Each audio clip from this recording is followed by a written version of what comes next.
and welcome to an afternoon at the Digital Museum. Today we are talking about the East India Company, and I have two excellent guest speakers for you. We've got Professor Jon Wilson from King's College London, and he is a specialist in various aspects of empire, including the East India Company. And he's written a book called India Conquered, Britain's Raj and the Chaos of Empire. And also his other book, The Domination of Strangers, looks at the specific aspects of origins of modern ideas of how we think of India and the governance under the East India Company, the general interactions, but he will tell you more about that himself. And then we've got Dr. Georgie Wemyss from the University of East London, and she has written a book called The Invisible Empire, White Discourse, Tolerance and Belonging, and that looks at the repetitive burying of power structures and unjust practices during empire, and how that affects how communities are, their experience of power today. So I'm going to put you through to Professor Wilson. You know, this was in some ways the world's first modern corporation, but it was a corporation at a time when there weren't other corporations, when actually kind of having kind of trade and people governed by large corporate entities which had shareholders and courts of directors and so forth, boards of directors, was a very, very peculiar and unusual way to organize things. And I think what I want to emphasize in these kind of 20 minutes is the strangeness of this form of power, this form of organization, and to to say that its strangeness is a consequence of the way in which it kind of merges trade and kind of political power, and it does so from the very, very beginning of its history. And if you like, that combination is responsible for its growth and responsible for kind of in many ways for its decline. The company was founded at the very, very beginning of the 17th century with a charter from Queen Elizabeth I, kind of as a result of petitions by merchants who wanted to have a more solid and more strong form of kind of organization than simply the usual way in which trade was organized at the time, which is through relationship or partnerships, or through individual traders sort of taking their own risk individually as families. And the context is about international competition, and competition from the Portuguese and from the Dutch. And there's a sense in which they believe that unless they have this much more solid pooled form of power, which is the corporation, they're going to lose the battle for trade and for control of the trade between Asia and Europe against these kind of rival powers. And that's what persuades Queen Elizabeth to support the foundation of this company. As I say, there aren't that many other companies around at the time. This is a peculiar form of organization with a monopoly over trade between Britain and Asia. And that's the crucial point. It's a kind of not a company in the way in which we'd understand it now. It's an organization that combined political power, sovereign power, the ability of the state to actually exclude other merchants from trading with Asia, as well as, if you like, in courtrooms and in government offices, as much as in the City of London. Because the company's kind of power was always opposed by other people in Britain, and that's important. The idea that you need to have a monopoly of power to trade with Asia was a strange idea, and was an idea that many merchants and others constantly opposed. They said we should have free trade. Every trader should be free simply to go to India and trade, and you didn't need to have this kind of strange form of corporate power. But the company's argument, and this is the reason why I'm saying this, the argument that the company made in Westminster Hall, in court cases which it won through the 17th century, was that Asia was somewhere very, very strange and different, and so could only be somewhere that people could trade with if a different form of organization was used. And in particular, if a form of political organization was used which had the capacity to exercise violence. And that's central from the very beginning of the company's history. This is not just a kind of trading organization, it's an organization that is saying we can only trade if we can use force. We can only trade if we go to India with ships that have guns and with armies, because that's the only way in which we can protect trade. And this corporate organisation was central to the arguments the company was making.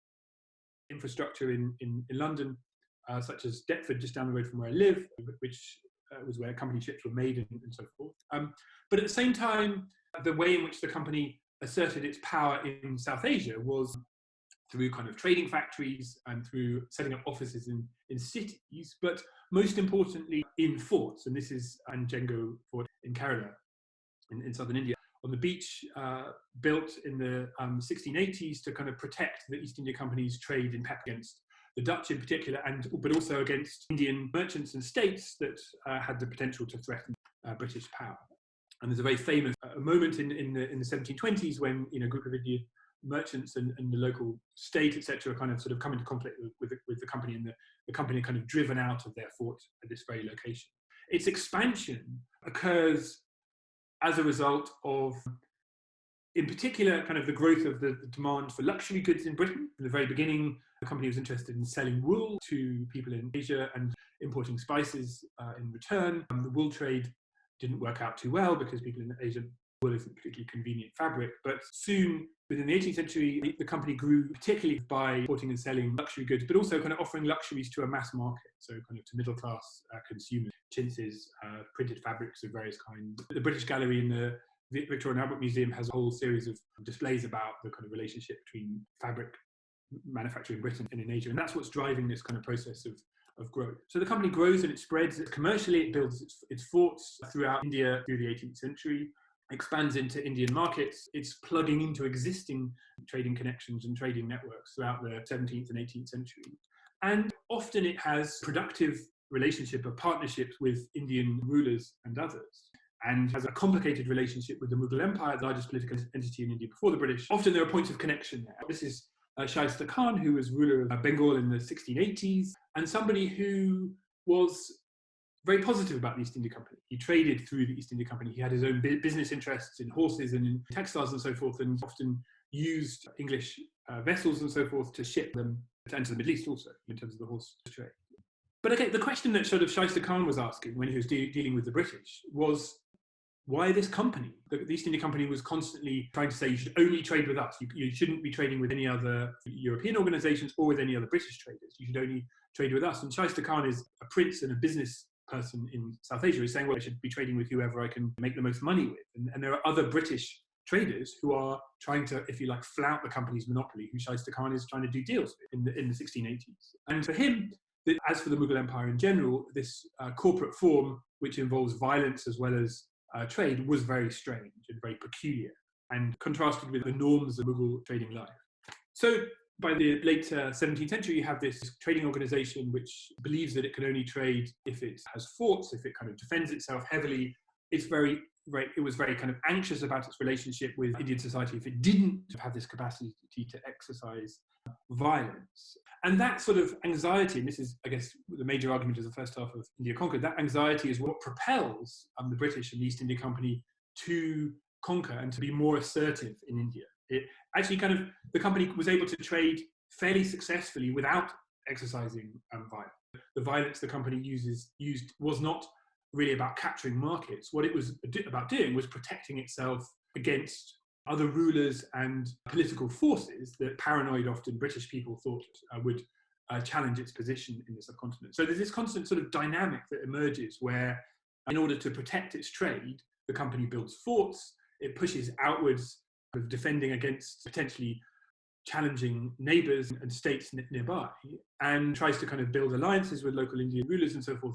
But because it doesn't really trust anyone, because it has this view that Asia is a place that is where you can't trust political leaders, where negotiation is difficult, an extraordinary moment that is often forgotten. The East India Company declared war on the Mughal Empire, on Aurangzeb, and was backed by the British state, and a whole fleet was sent to India, about kind of 15 or 16 ships to bring the Mughal Empire to terms, supposedly. And of course, the Mughal Empire is massively more powerful than the East India Company at the time, and there's a siege in Bombay, and eventually the company is defeated very, very heavily. But it's a moment there, I think, that demonstrates the dynamic that eventually leads to the exercise of political violence and political and conquest, because that war is rooted in the company's belief that the only way in which they can create a stable relationship with the Mughal Empire is by exercising force and by, as they say at the time, bringing the Mughal Empire to term. As I say, the company's defeated, and there's a number of similar moments, late 17th and early 18th century, where there's conflict, but anxious aggression of the company to assert force to protect its trade is pushed back by the Mughal Empire and by other states, much more powerful than the British at the time. What changes is not the death of Aurangzeb, late 17th and early 18th century, because actually Mughal power is quite strong until the 1730s. But what changes is Nadir Shah and a moment of kind of sort of South Asia-wide political crisis that occurs when this sort of warlord from Iran invaded in 1739 and plundered Mughal treasuries and totally disrupts the Mughal political and financial system. And to mean that the ways in which the various sort of interests and groups of people who maintained some kind of balance through the 17th and 18th century, the only way in which they were able to maintain their position was to raid and to plunder into larger scale of violence than before. And so 1740s and 1750s is a particularly turbulent time in India, not because of anything the East India Company are doing, but because of Indian politics. And that environment is one in which a aggressive martial company, a trading organization that also had an army and had lots of forts, but that's an environment in which that company does well and can offer people protection, can support Indian rulers for money, can offer its army out to hire, etc., etc. And that's the process that leads to the company growing and becoming more powerful. This is a picture of the heroic Robert Clive at Arcot in his first sort of great, in inverted commas, battle in 1751. Clive really is just a hired mercenary acting on behalf of an Indian ruler. That's how the company sort of grew, allying itself with one side or another within kind of sort of Indian political struggles, but then seeing an opportunity to profit and to assert power, and also driven by the sort of anxiety that I've been talking about, never really trusting its allies, of the Indian rulers who it works alongside. And so the Battle of Plassey, 23rd of June 1757, seen as the first moment of conquest. In many ways it was that, when the East India Company forces defeated, led by Robert Clive again, defeated Siraj Abdullah and the Nawab of Bengal, is this kind of moment after an Indian ruler had tried to block that anxious assertion of power that I've been talking about by the company, by occupying Calcutta, and they moved the company back, suppressed their aggression. But I think Siraj Abdullah and the Bengal state was doing something which would have worked very well in the 1730s and so forth. But kind of in this environment, the company had become more powerful through its alliance with other Indian states. Every Indian ruler had more rivals because of the sort of fragmentation of Indian politics. And there's a situation in which the East India Company could find allies to then go on and defeat Siraj Abdullah, which is what they did. So this kind of dynamic that emerges through the late 18th century of expansion, in which the East India Company acquires territory, it acquires the right to collect revenue in Bengal and in other places. It never felt secure in its possession of that territory. It tries to build alliances with local Indian rulers, but never quite trusts those rulers, and moments of tension and conflict occur, and which then leads to the company conquering another piece of land, conquering another piece of territory, political conquest, I think we should call it that. This a cycle of violence where it conquers territory, and then it undermines the conditions that allow it to rule in a sort of stable way around its frontiers, and so it then engages in another act of violence on its borders and so forth, and that's how the company grew. A process which I want to suggest is sort of economically irrational. This is not a company that is conquering territory in order to capture markets. The company is able to trade perfectly well without conquering. There are always Britons criticizing the existence of the company, saying free trade works. It's something that we can do with India. There are rulers we can do deals with. We don't need this sort of corporate form to this kind of quasi-political form in order to kind of expand economically. We can create a mutually beneficial commercial relationship with wealthy Indians or whatever. And it's that argument that the company is constantly opposing by saying, no, India is different. India is somewhere that is, where you can't trust people, where you can only really exercise power through coercion. And that kind of conception is one that's central there. But as I say, this is a process that is not driven by economic rationality. It's driven by, fundamentally, it's driven by a sort of a very anxious political rationale, which is about the company wanting to maintain its political authority, wanting to ensure its survival as a political entity in an environment it finds continually uncertain.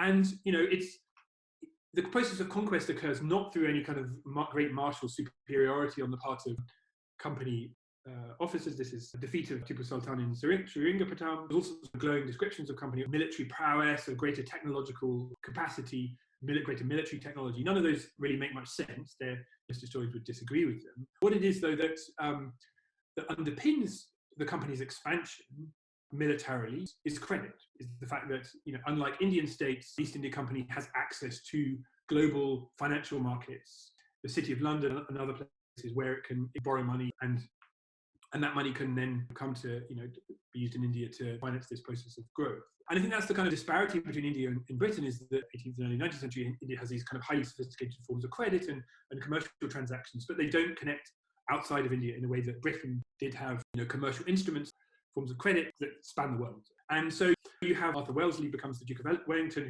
whose career began in India, who obviously there's all sorts of narratives about his tactical genius, and he does make some good tactical decisions at some moments as well as some poor ones at others. But it's the capacity that Wellesley has to supply troops with weapons and food, financially through credit, and then through the ability to create markets to buy things, that is the basis of the military power that the East India Company can exercise. And I think one of the things that's important there, is the argument of my first book, is that British power is based upon distance. It's based upon a very aloof relationship with the local population. It's based on violence and bureaucracy, and bureaucrats sitting in his office with lists of texts, documents that's coming before him. But relationship is one that is necessarily highly unstable. It's not based upon any really effective understanding of the Indian population. It's not based upon negotiation with Indians. And so in a sense, it's not surprising that it creates this moment of insurrection in 1857. Company's collapse, it ceased to exist in 1858 and is replaced by the British state taking over as the kind of ruler of British India. For the British, this is not collapse, this is a moment of consolidation, but it is a crisis for the company as a form of organisation. What I think is important is to recognise that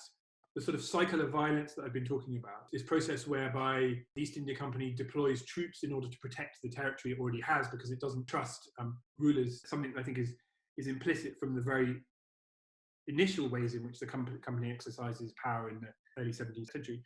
That process continues all the way up to 1857, and all the way up in particular to the insurrection of 1857, described as the mutiny, but it's much more than a mutiny, kind of insurrection of a large part of North India against company rule. That chronologically, often we have this idea of, the East India Company by the 1810s or 1820s has established its power, and then it's simply a question of kind of governing in a stable way after a company state was opposed by sepoys and others in 1857. Well, I don't think that's right, because British rule was highly militarized and continually engaged in acts of conquest until very close to 1857. The last moment is Punjab, kind of 1840s and 1850s. So that process of war and that process of conquest is one that, is successful from a military point of view, but it's one that corrodes very fundamentally the relationship that Britain and the East India Company has with a population who it relies upon for troops and flies to conquer. And I think there's a way in which almost the company's militarized process pulls lots of people into its orbit, but also undermines its relationship with those people. And it's striking that the people who are the most resistant to British rule are the troops it hires. They're dominated most closely by this sort of highly militarized conquest state. Emerges those troops who rebel in the mutiny in 1857 and then set off a process that leads to an insurrection across the whole of North Indian countryside, which is incidentally one of the first, alongside the American Civil War and Crimea, is one of the early moments in which photography is showcased. And so we have these incredible photographs of things that have been bombed. This is Secunderabad in Lucknow, these ghoulish images of British and Indian violence that are distributed globally in the 1850s. And most likely, if you look at this photograph carefully, you'll see skulls and bones in the foreground of people. It's not a very nice image, and most likely those were actually kind of put into that frame. So there's a bit of ghoulish manipulation of imagery going on even in the 1850s. But of course, British rule doesn't end with this insurrection. British rule continues without the East India Company, and the British assert their sovereign power in some senses much more assertive fashion after 1857. 1857 is in some ways I think the final moment of conquest. Okay, thank you very much, Jon. That was very interesting. What I'm going to do now is I will now pass over to Georgie Wemyss, and she is going to go over the history of the Docklands in London and its associations with the East India Company. Hello, everybody. Thank you very much for inviting me. And thank you very much, Jon, for a really interesting and inspiring and very speedy discussion over a few hundred years. I'm a social anthropologist. I'm not a historian. And what I'm going to be doing is talking about specifically the East India Docks. But as by way of introduction, I just wanted to explain how I became interested. So back in the 1990s, I was working in East London in an area that we could describe as the hub of empire, because it had been where many of the docks, the West India Docks, the East India Docks, the London docks, etc., are located. And yet, in the histories that were being remembered in the area, the relationship between East London and what had been the British Empire seemed to be very hidden.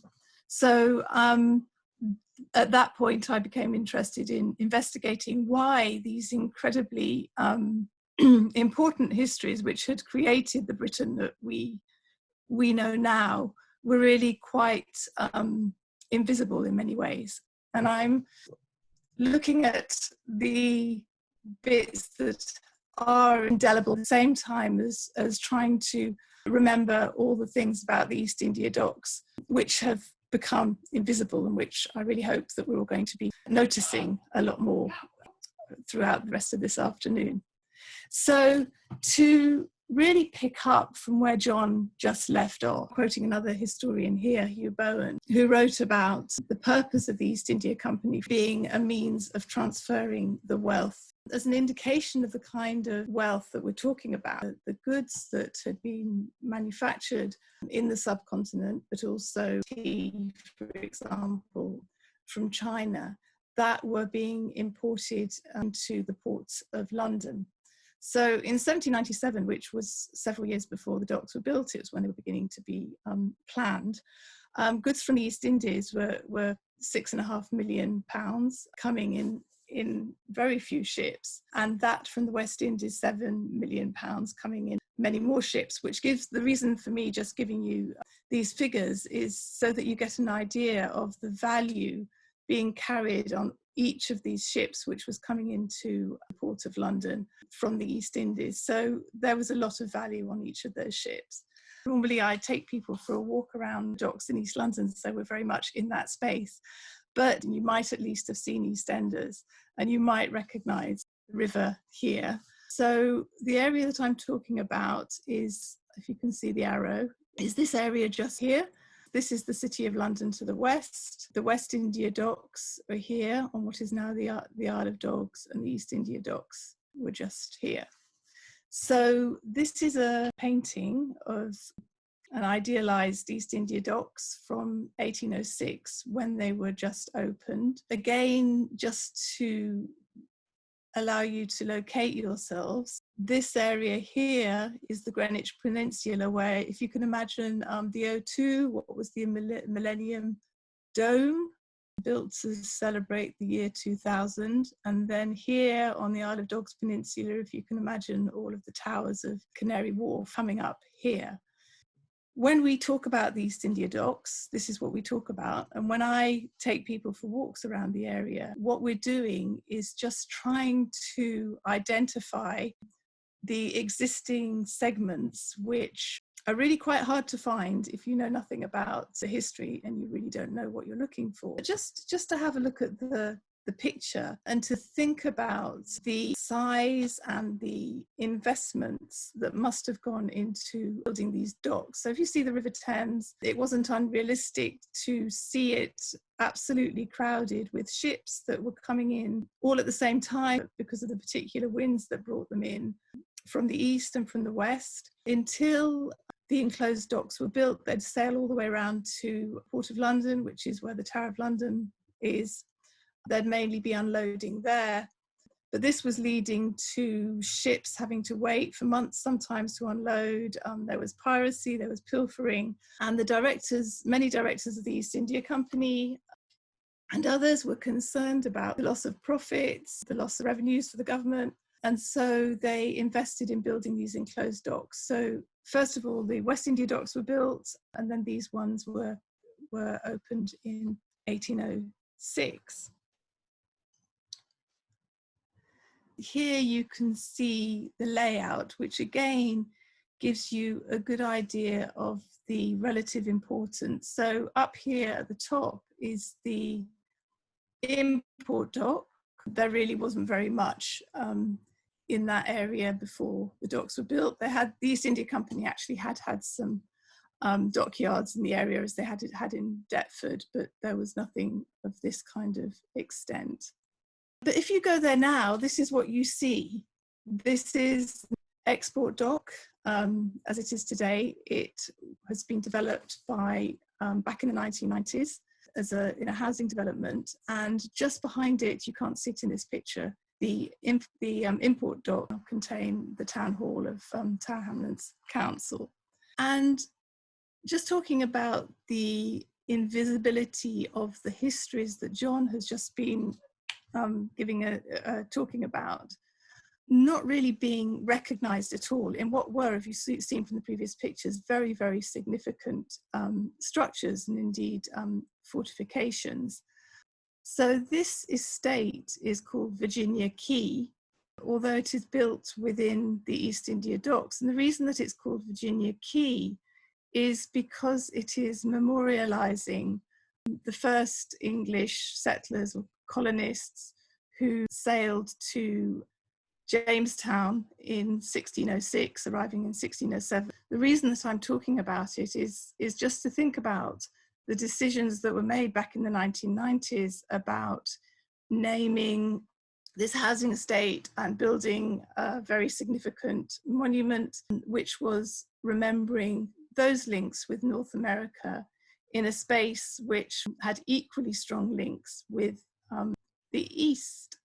One of the few remaining material bits of architecture that remains is this, which was the plaque at the entrance gate to the East India Docks. And it really gives the best indication about why these docks were so important.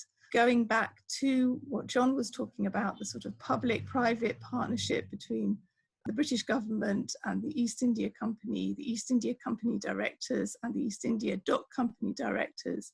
So this remembers the opening of the docks, and it quite clearly talks about the importance of the relationship between the East India Company and the king in terms of the revenue that was coming from the East Indies. What I'd like you to imagine now is a really noisy tunnel going underneath the River Thames, the Blackwall Tunnel. If you've ever been down there, if you glance up to your left, you will see this one single memorial original part of the old East India Docks, but it's really graffitied and covered with ivy at the moment, the last time I saw it. So the docks were built because of the goods that were being imported, the profits which were being made for the people who were investing in the East India Company, and all of the other associated industries which were growing up as well in East London.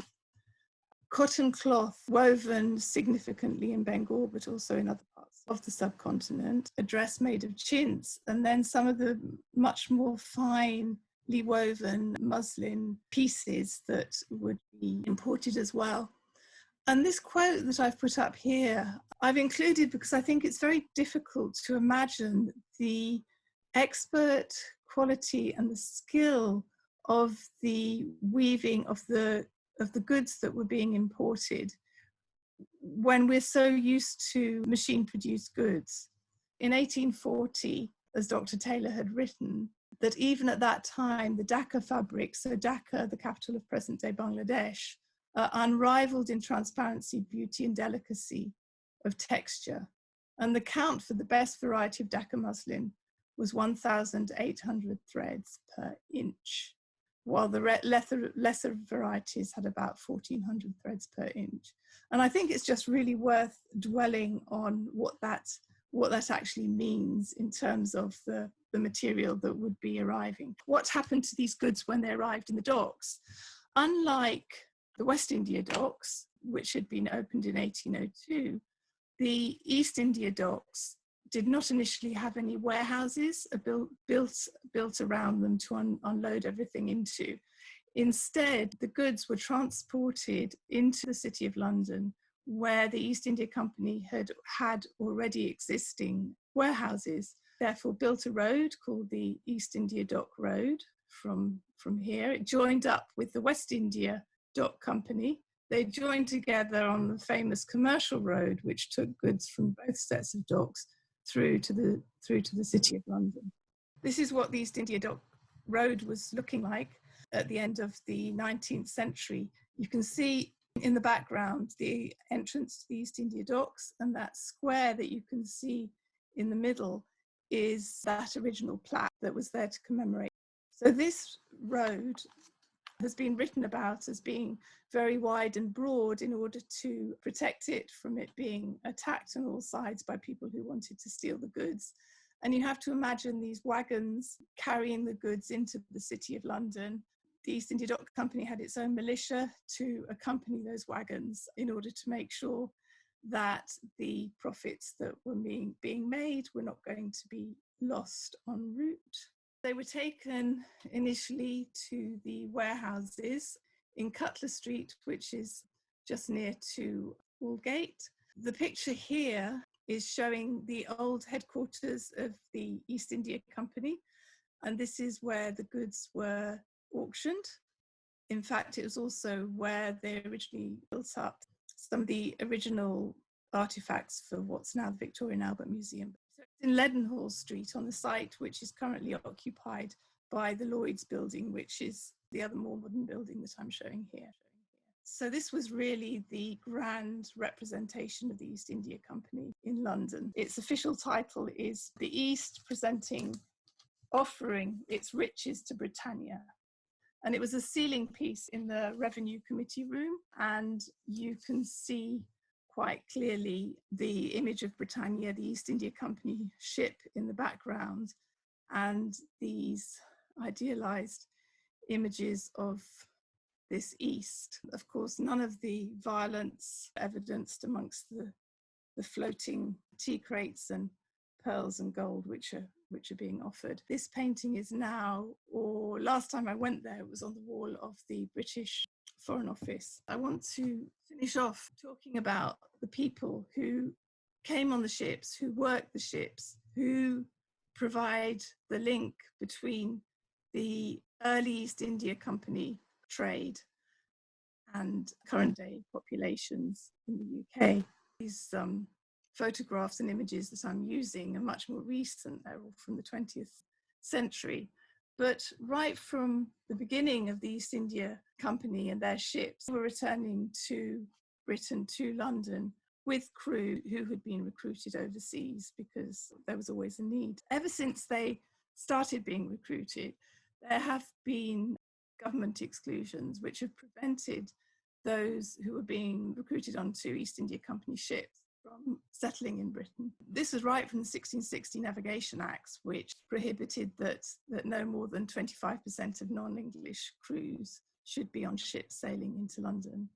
And then various merchant shipping laws prevented those crews who were known as Lashkars from settling in Britain. And the East India Company was required to repatriate Indian seafarers back to India.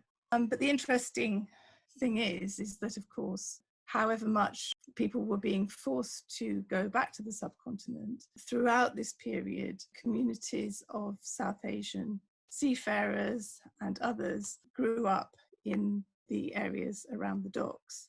One of the most significant acts was the 1823 Merchant Shipping Act, which said that Indian articled seafarers, which basically means South Asian men who were recruited in the Indian subcontinent, could only be discharged in India, and they were not able to settle in the UK. And that really continued under many different guises right into the 20th century. Ship owners could be prosecuted for not sending Indian seafarers back to the Indian subcontinent.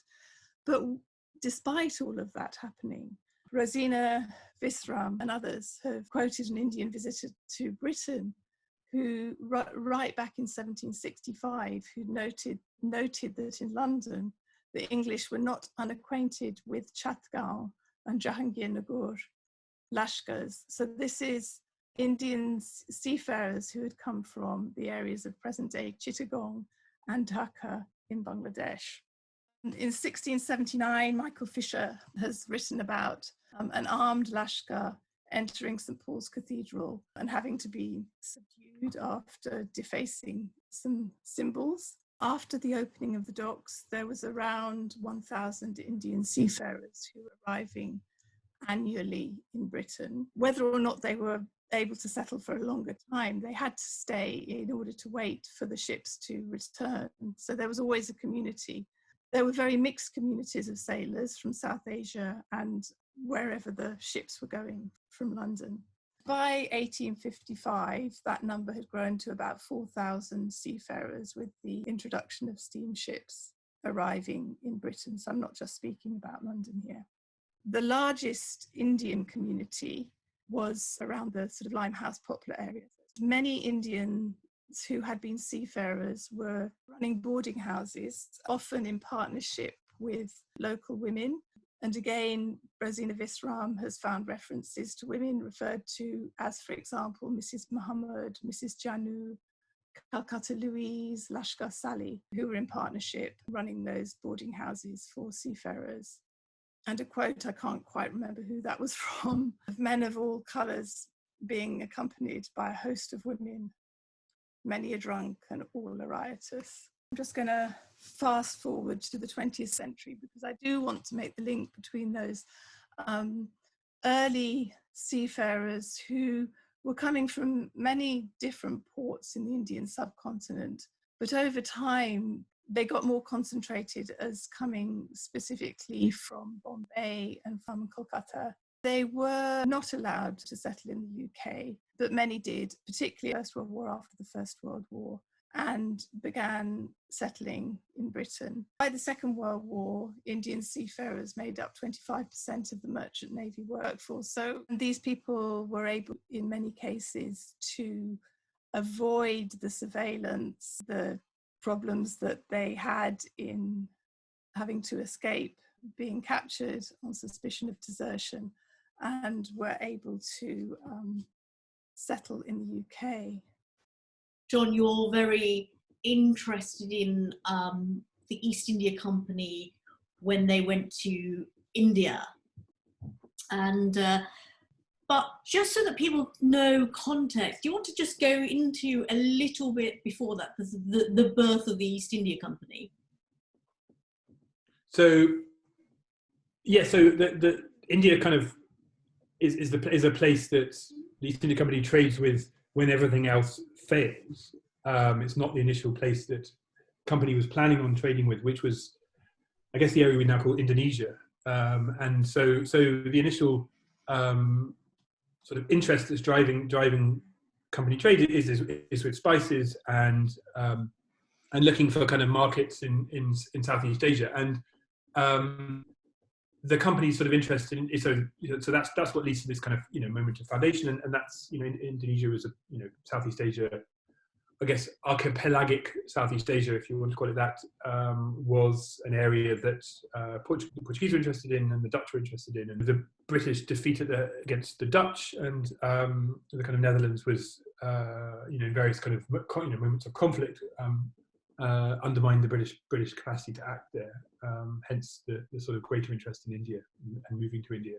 But I think also there's a sort of process going on in India in terms of a process of a sort of commercial expansion that's going on in South Asia at the same time, and it's that sort of growing marketization of South Asian society in the 17th century that I think is what drives British interest in India as well. Thank you. I've got a question. I think, Kim, I'm just going to unmute you. I don't know if you want to show your face as well. In my bamboo grove. I have two questions that are related. One is for Jon.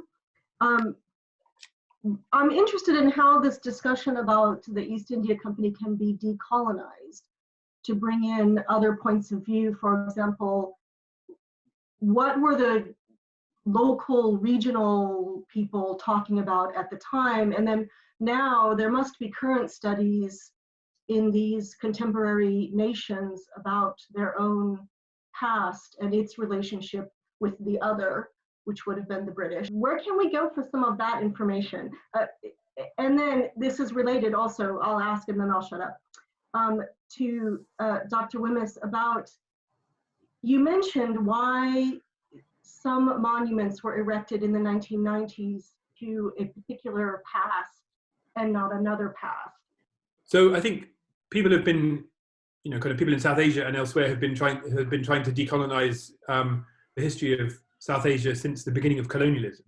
And I sort of, I don't know. I think the kind of decolonizing frame is in many ways a very helpful one, the way of thinking about things. But I think there's an element of, and it'd be good to hear what others have to say here. There's an element of erasing of history in the concept of decolonizing, because what do people think Indians have been talking about for the last 150 years? There's the Indian historical profession is, as a profession, dates from about the same time as the British historical profession. There are professorships in history in India emerged kind of roughly the same time that professorships emerged in the UK, and even in the times of empire, kind of people wrote anti-imperial histories in Indian institutions. So there's obviously with independence, there's an incredibly vibrant, anti-colonial history that is the dominant historical strand within Indian history, and that debate, this debate about decolonizing, is kind of the debate that we've all been having. Everyone who studies Indian history has been having for the last, for at least 60, 70 years, and what that means and how you write a history that is non-colonial, anti-colonial, post-colonial, and various people will say here's the right approach, and then another bunch of people will say, well, no, actually that's still imbued with these various colonial categories. So this is just this concept of decolonizing is just the context that we've been writing history in for a long time. And particular moments, for example, I guess subaltern studies emerges in the early 1980s, which is hugely influential globally. Group of Indian historians saying that our history, both nationalist anti-colonial histories and sort of if you like what they would call imperial histories, neglect the subaltern, the poor, the marginal, and that's a very important kind of perspective. So I think I think it's I guess one chooses what one writes one's history about, but I don't think a history that doesn't include the Indian story is very hard to is hard to see past muster in a kind of in any serious scholarly environment, I think. And so hence the kind of story that I've been telling just now, which is very much about the relationship, sort of relationship, conflict, etc., between Indians and Europeans and so forth through time. We can always work harder. We can always think this stuff through, and categories change. But you don't think that there's still controversies between interpretations about, for example, the Bengal famine, yeah, of course. And whether Churchill was responsible for the second one or not? There's a bunch of right-wing idiots who don't, and I think you can be right-wing and not an idiot, and you make it clear. But I'm talking, these people are idiots. Sorry to insult, but who kind of use the idea that there is some kind of debate about about empire in a current political context, in a current political environment, in a way that doesn't really have much relationship with any serious scholarship. So I think the kind of some of those debates are really just that. They're things they're media bubbles. They're things that have been created in the media because with very little evidential basis behind them. And not by serious scholars, and we as academic historians get pulled into them, and I think often we get pulled into them because we're not doing what I think is our responsibility, which is to engage publicly in the way we're all doing here, in a more responsible way, evidentially, with kind of sustained arguments and so forth. But of course there are debates. Of course there are debates about history. There are debates about I'm not sure there is a particularly serious debate about the Bengal famine. I think there are lots of kind of in a serious scholarly way. I think there there are really important debates about the relationship between the Bengal famine and communal violence. Yeah, there's really fertile, interesting scholarship going on, with people taking different positions on that. I don't think there is much controversy about the, maybe I'm wrong, about sort of, it's a really, well, what I'm trying to say is I think, is Churchill responsible for the Bengal famine is kind of a stupid question. Of course, it was a moment that is, without any doubt structurally the Bengal's relationship to Britain, British rule, Second World War, empire is obvious. It's central to how the famine emerged, but reducing that to what was it Churchill, what did it, is anyone who asks that question, I think is not doing serious history. Was just in relation to what you were saying about decolonizing not being an important question within the Indian context. I'm saying the opposite. I'm saying that it's the question, but it's a question that's been going on for 150 years. No. I'm not. I think empire and the British Empire in India involved a set of practices that are so that in their totality are so different actually from the kinds of things that it's possible to politically justify now. Yes, of course, there are various legacies of empire that continue, but they're very difficult to. But they're not. They're things that exist in spite of the nature of our public discourse rather than of them. I think that means actually it's impossible. It's very, very hard to write any kind of serious history that is, or any kind of history really, which is in some senses not post-colonial. Maybe Georgie will disagree with that. I think that we take for granted the existence of nation states. We take for granted the existence of the legitimacy of independence. Kind of every, even the kind of, this is my point about the kind of right-wing idiots, is because they don't follow through the logic of their argument. None of them actually thinks that India should not be an independent nation state, for example. But that's precisely the point that was, in the 1920s. That was what empire was all about. That not happening. So I think there's such a big conceptual chasm, if you like, between where we are now and empire, that actually kind of we are on the post-colonial side of things. There's no question of that. Now, then I think what we need to do is to work through where are the legacies, where are the places, as Georgie does, where are the hidden places where we efface, we delete, we kind of sort of we don't talk about that kind of past, and we need to, so where do we need to decolonize actively? But I think we are in the kind of decolonialism is part of our at least in our relationship to India, part of, I think, the world we live in. And that's a very, very good thing. Okay, thank you, Jon. I think Kim asked Georgie a question to do with the choices of what memorials. Yes. Just wanted to talk about institutional support because I'd already mentioned the work of Rosina Visram, her book Asians in Britain, 400 Years of History, as an example of how people from outside of the academy have had to take up the kind of histories that she has. So her story is that she, as somebody with ancestral roots in South Asia, was working as a school teacher in South London in the 1960s and the 1970s, and realizing that there was nothing in the curriculum about British Asians.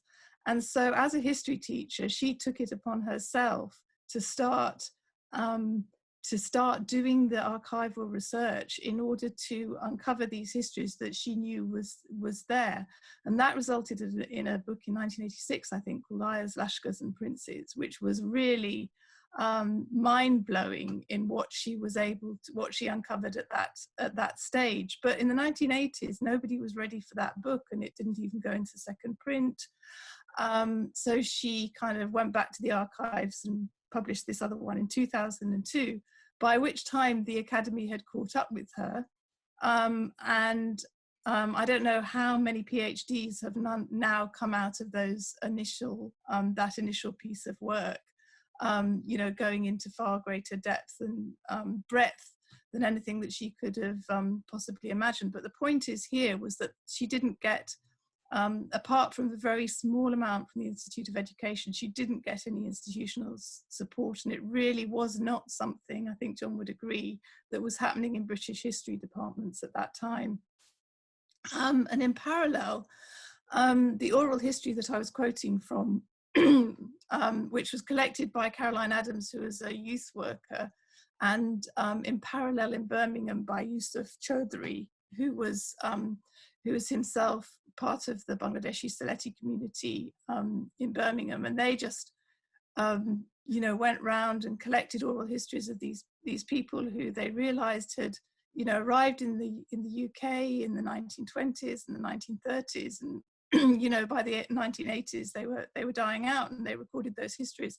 And again, these oral histories have now become incredibly important for academic historians who are trying to find out more about these histories, because they do talk about the conditions in Bengal or wherever they were at the time, before going on the ships, and about what happened in the ports, and there was so much. But again, those books did not get institutional support from British universities, and they were produced outside of academia. So to go on to the second, your second question, which was why these two anniversaries? Well, once I started looking into it, because although I focused today on the East India Company links, I also interested in the other, this being a hub of empire in many different ways. So when I realized that there were going to be two anniversaries coming up, when I realized that 1606 was an important year and 1806 was an important year for somewhere which was in the same space, I was kind of waiting to see what was going to happen in terms of commemorating those two anniversaries in 2006. And what happened was huge commemorations around what became known as America's 400th anniversary in 2007. They started off by having commemorations in this Virginia Key area that I showed you. Is very interesting, because if you look at the way that this same anniversary was remembered in the UK as opposed to the US. In the US, they very quickly, because of pressure from the African American communities and First Nation communities, stopped being called celebrations, which is what they'd started out as, and became commemorations. We have to remember that some of the first enslaved Africans were sold in Jamestown in 1619. So they strongly opposed the idea of celebrating America's so-called 400th anniversary. But by the time this had crossed the ocean to the way this was going to be memorialized in the UK, this word celebration had managed to stay in the discourse. It wasn't challenged to anything like the extent that it had been challenged in the US. And they had this big ceremony where the governor of Virginia, the ambassador, British ambassador, the American ambassador to the UK, the Jamestown Society, which is individuals, they seem to be all white to me, who were descended from the original Jamestown. Well, they were being referred to as adventurers, you can call them colonists, and one First Nation chief. And it was a huge thing. They came, they were wined and dined all around in the city of London, and et cetera, et cetera. So this was a big event, whereas any sort of remembering of the 1806 opening of this huge dock, and remembering what is a very complex and very violent history of the relationship with South Asia and beyond via the East India Company was really not memorialized. I think there were a couple of events, but otherwise there was nothing. And why this was particularly noticeable at the time is because for anybody who doesn't know the area, Tower Hamlets is the centre of the British Bangladeshi population in the UK. Most at that time, at least 50% of the local councillors who lived in a building who met in the council chamber, which was within the walls of the old East India Docks, were of Bangladeshi heritage, and still yet there was nothing to remember these long links with South Asia. And is it because there's no way that it can be interpreted in a celebratory way or not? I mean, there's a lot of reasons why, but the point is that they were memorialized very differently and really still continue to be so. Thank you. No, that's really quite very interesting. And I mean, so it clearly there is that celebration, commemoration dichotomy, if you like, and if you can't celebrate, does that negate any memorial at all? I mean, we're not really taught much about empire in schools either in the UK. Well, I didn't when I was growing up. You don't. It's not a subject that's covered. People know more about the Russian Revolution than they do about the East India Company, probably for the same reasons. I'm going to take another question. There's Rishi Kishore. Is he still here? What proportion of their revenue was coming from their core merchandise operation and from the Diwani collection, that is the tax collection after Battle of Plaque?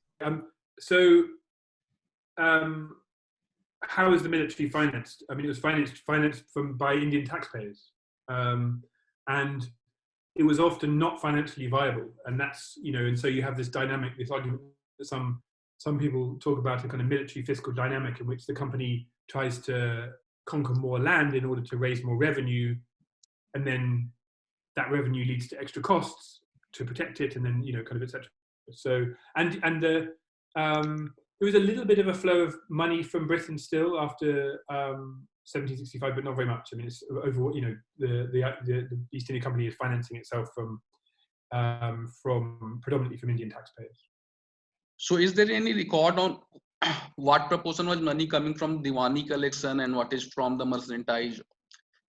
From the tax collection that British East India Company got after 1757, after Battle of Plaque for the East Indian state. So what proportion of the total revenue of East India is coming from the tax collection, and what proportion was coming from the merchandise operation, basically? But certainly by 1800, this is an entity, an organization that's financed through taxation. I'd say 80% is tax. You want to just discuss a little bit about the mechanisms of that tax, John, in relation to maybe the Bengal famine in the backdrop? It's complicated and it changes a lot, and that's the important point. And there isn't a consistent, and there isn't a single approach to taxation. I think the company in Bengal. So let's just stick with Bengal. I mean, the East India Company never had a total tax demand that was significantly higher than the Mughal Empire. So it didn't intend to collect more money. It's just its methods of taxation ended up being much harsher, and so it didn't have the kind of negotiation that the Mughal Empire was built on. You have people would do deals. A Mughal governor would assert a certain tax demand, and then as a way to gain support, that would be negotiated down potentially. Whereas the company is much more rigid in the amount of money that it demanded. I mean, largely that this is agrarian revenue. It's money from landholders, but it varies from different places. There are different approaches that are developed in different places. They're constantly kind of trying to develop the way in which they can secure the most revenue. Whether to collect directly from peasants or whether to collect from larger landholders, etc. But as I say, the most important thing is that things just become a lot more bureaucratic and a lot more rigid. And I mean, the Bengal famine in 1769 is about, more than anything else, is about high Well, it's about sort of the rigidity of tax demand, but more important than that, it's about political instability. And I think that kind of lots of the reason why the famine happened is that lots of traders simply thought that things were so unstable that they would just hold on to their grain and they wouldn't sell, and because they were worried that they'd be plundered. But if people knew that they had grain, then the British might seize it, and etc. etc. So there's this kind of like just contraction of the market.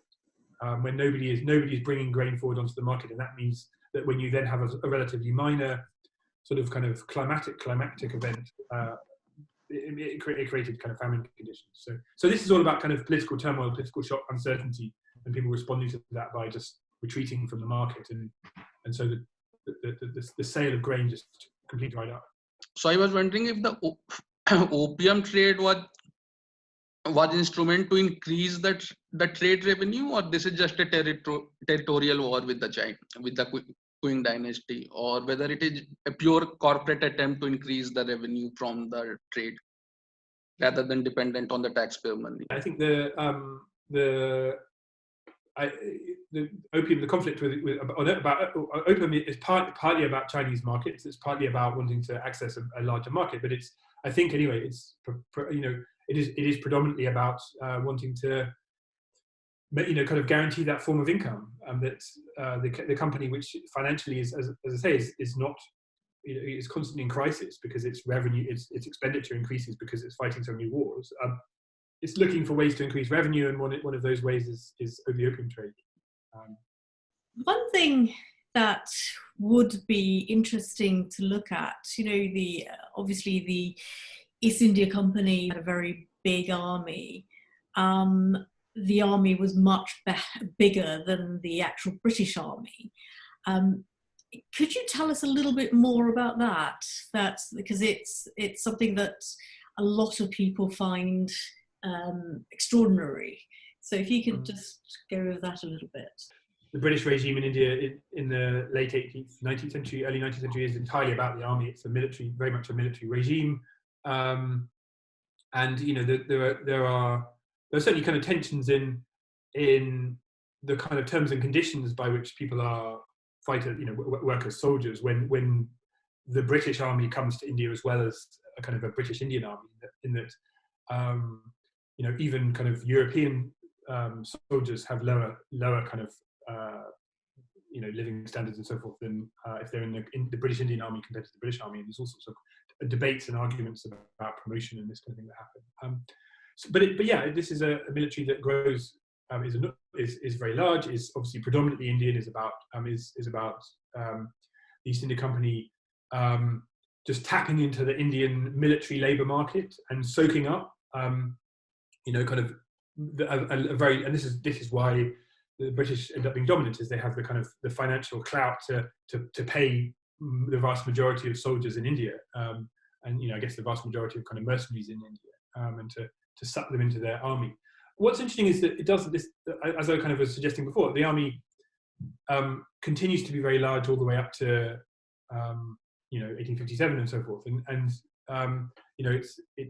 it does decline a little bit in size, but it's the 1820s and 1830s when it's the largest. And there's a constant kind of there's a sort of, as we were just talking about a moment with Rishi, there's a kind of, the army grows and then reaches a point of crisis. Other revenue needs to be provided, or it needs to shrink because it's simply taking too much expenditure. But by the early 19th century, the Indian, the Britain's global empire is coming really to be supported by the Indian army. Kind of Britain's, the sort of line, I'm not sure who said it, but that kind of India is a sort of British barracks in the Indian Ocean. There's an element of truth in that. This is an army that is, could theoretically anyway can be deployed globally throughout Asia to protect British interests. Were there tensions though between?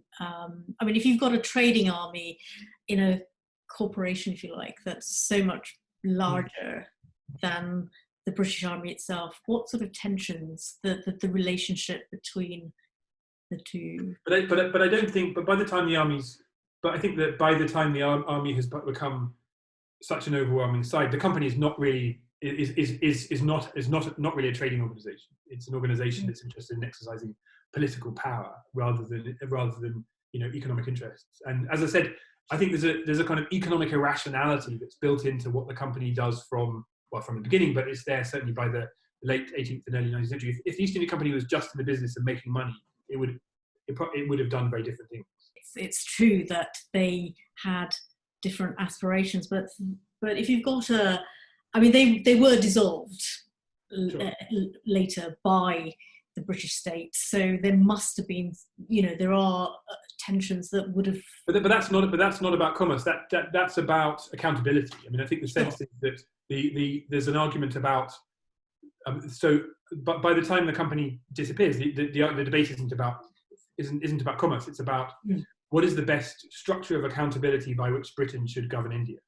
And the argument, the company justifies itself, and this is the argument that John Stuart Mill makes, up until 1857, by saying that basically you need a kind of arm's length organisation that is not immediately vulnerable to the democratic wishes of, not democratic, but to the wishes of the British of the British electorate, and that kind of maintaining empire requires an organisation that is able to take a bit more of a long-term political perspective. And that's the kind of, hence you need a company which has some kind of relationship to Parliament, but is not directly amenable to Parliament in the same way. That's the argument. So by the 1830s, 1840s, it's not about money, it's not about commerce, it's about the need to maintain this kind of separate body. And of course, that's seen as being a failure by 1857, 1858, and that argument just is dead with the mutiny, in that actually having greater parliamentary scrutiny is seen as a good thing. Georgie, you mentioned a particular, was it a boarding house? No, it's where sailors was staying, or and you mentioned you were going to tell us a bit more about it, and also you're going to explain to everybody what the origins of Lashkar, the word, and what it actually means. So if you could, because I'm sure not everybody here would know, so if you could elaborate on that would be okay. Well, I'll start with the word. I refer to seafarers. The word itself, Lashkar, has come through various guises, from Persian through to Portuguese, and into English. And by the time it got into the English language, it was used as the word to describe people from South Asian backgrounds who were working in ships, but it got tied to these particular Indian articles whereby, the seafarers were recruited in Indian ports. They were paid significantly less, up to, at different times they were paid different amounts, but between like a fifth and a seventh of what a European seafarer would be paid. Their clothing allowance was less, the calories they were entitled to were less, the sleeping space that they had was less, in these Indian articles. So the word, that in English it would be pronounced like Lashkar, and it was associated with this Indian contract, which was called articles. But it became a term of abuse, which is why I don't use it. The labour historian, Gopalan Balachandran, has made a really powerful statement in which he says that the word Lashkar is the equivalent of coolie for seafarers, and as the word coolie in the Caribbean, for example, is very abusive, and has come from the term for being a bearer or labourer in South Asia. So it became a very abusive term, although its roots were not initially. I think it was to do with a kind of like group of people in the artillery at one point. So that's the term, which I think the Indian Navy stopped using it before India became independent because of those particular associations. So that's the term. Now the boarding houses is, since Indian seafarers were not allowed to settle in the UK, but they had to stay, like it could be for up to like 9 months in order to, before steamships, when ships were depending on the winds to sail back. So in the different ports in around the UK, they would have to stay maybe up to 9 months, and the ship owners were responsible for housing them. Sometimes these were warehouses, sometimes they were boarding houses. You know, we're talking about over a period of a few hundred years, different circumstances. And then they would be either, you know, they would get a ship to go back where they would be paid, or at other points in history, they were actually just put on the ship as a as a passenger to go back, in many cases which they could then be forced to work on the ships once they were on there. So there were various missionary societies during this period who would be working with the in these houses and boarding houses in order to evangelize. But also they got very concerned about the conditions that the Indian seafarers were living under. At one point, there were many who were just like in the streets of London begging without any kind of warm clothes or anything, because they're just basically been abandoned. So these kinds of instances led to the Strangers' Home being set up in West India Dock Road, invested in by various people who've been involved in the East India Company, one Indian prince, religious missionary people. So it was not just for people from South Asia, it was from South Sea Islands, from Africa. Basically, if you weren't white, this is where you were expected to go, because, you know, the institutionalized racism that ran through the employment on the ships and on land as well. So they had to still, you know, pay to stay there. The conditions were a lot better than elsewhere, but as I said, it was also a place where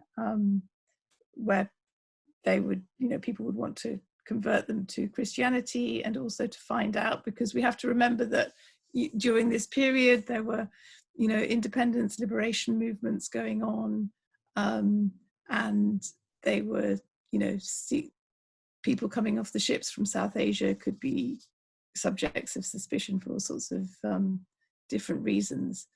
And it was a place also to get a ship back. So that was the Strangers' Home. The boarding houses, which were much more independent. So I said that people were living here illegally, but obviously they were able to carry on living. And sometimes they were cheaper, sometimes they were more expensive, sometimes they were, you know, better conditions, worse conditions. Sometimes the owners of the boarding houses would also be able to facilitate the seafarers to get re-recruited onto ships, but on British articles. And this is another reason why later on many of the seafarers wanted to stay in Britain for a bit, because they could get re-recruited, and if they were recruited on British articles, then they would get the pay of the British sailors, the conditions of the British sailors. And many of them did do that. And if anybody here ever gets the chance to visit the Tower of London, just on the other side of the road is a memorial to merchant seafarers who died in the First and Second World Wars. And if you walk around that memorial, you will see people with South Asian Muslim names. You'll see Ullahs and Omars and Udins and Alis, many names of South Asian seafarers who died in the First and Second World War. But they are only the seafarers, the minority of seafarers, who managed to get re-recruited onto ships on these British contracts, British articles. Again, talking about memorialization, the names of the many more Indian seafarers who were on the Indian articles are not recorded at this memorial. So there's many stories about these events. Do either of you have a view about the improvements in Portuguese shipping technology and how that might have been? I mean, would we have had a British East India Company if it wasn't for the Portuguese? I can't talk about whether Portugal drove the English, but I can talk about the extent to which the British Empire or the English Empire in South Asia, I'm trying to think of a better word than piggyback, but kind of let's use that word, piggybacked on the Portuguese Empire, and it does, and it's, you know, in terms of locations, it's you know, there is a close relationship between the different European empires, and you know, the Portuguese Empire is not really an empire in the way we'd understand it, because there's very little formal political, you know, it's more about migration. It's the migration of different groups of people rather than you know, an empire of sovereign power. Although obviously there are kind of areas that are ruled directly by the Portuguese state, like, you know, the Asiatic Society, like Goa. But it's, you know, the people who run British offices to start with are Portuguese, so they're or Indo-Portuguese. You know, the most important language that British officers needs to speak is Portuguese, not Persian to start with. You know, Robert Clive spoke Portuguese but didn't speak Persian or Bengali, for example. So, you know, and also often